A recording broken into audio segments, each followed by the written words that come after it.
Sessions കോടതി ഇവരുടെ ആസ്തികൾ വിറ്റ് നിക്ഷേപകർക്ക് കൊടുക്കണമെന്ന് ഉത്തരവുണ്ടായപ്പോൾ അടുത്ത ദിവസം തന്നെ നമ്മൾ അപ്പീലിന് പോവുകയാണ് എന്ന് പറഞ്ഞിട്ട് അത് വിധി സ്റ്റേ ചെയ്യണമെന്ന് അപ്ലിക്കേഷനുമായിട്ട് പോയി കമ്പനി.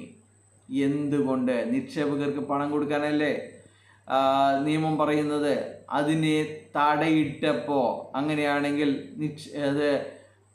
വിൽപ്പന നടത്തുന്നത് ഇവർ അപ്പീലിന് തീരുമാനം കഴിഞ്ഞിട്ട് മതി എന്ന് പറഞ്ഞപ്പോൾ അതിനെ സന്തോഷിക്കുകയായിരുന്നു.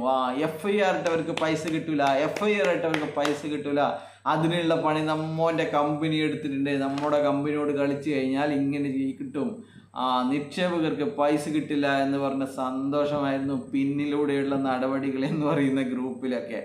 എന്തൊരു അർമാദിക്കലായിരുന്നു. നമ്മൾ അങ്ങനെ ചെയ്തിട്ടുണ്ട് ഇങ്ങനെ ചെയ്തിട്ടുണ്ട് എന്ന് പറഞ്ഞിട്ട്. ആർക്കാടോ ലക്ഷക്കണക്കിന് നിങ്ങളുടെയൊക്കെ ലീഡർമാരുടെ വാക്ക് കേട്ടിട്ട് ലക്ഷക്കണക്കിന് പൈസ ഇട്ടവർക്ക് പണം കിട്ടരുത് എന്നുള്ള ആ ലക്ഷ്യത്തിന് വേണ്ടിയിട്ട് കമ്പനിയുടെ കൂടെ നിന്നിട്ട് ചതിക്കുകയാണ് ചില ലീഡർമാർ ചെയ്തുകൊണ്ടിരിക്കുന്നത് എന്ന് പറയാൻ വേണ്ടി പറ്റും. അപ്പോൾ വേറൊരു കാര്യം പറയാനുള്ളത്,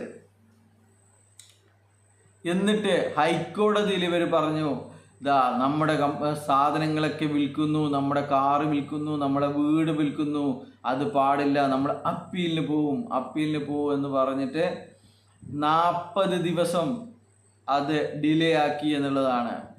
നമ്മുടെ കഴിഞ്ഞ പ്രാവശ്യം അപ്പീൽ പോയത് 4ാമത്തെ ദിവസമായിരുന്നു അപ്പീലിന് പോയതെങ്കിൽ ഇവിടെ 40ാമത്തെ ദിവസമാണ് ഇവർ അപ്പീലിന് പോയിരിക്കുന്നത് എന്ന് കാണാം.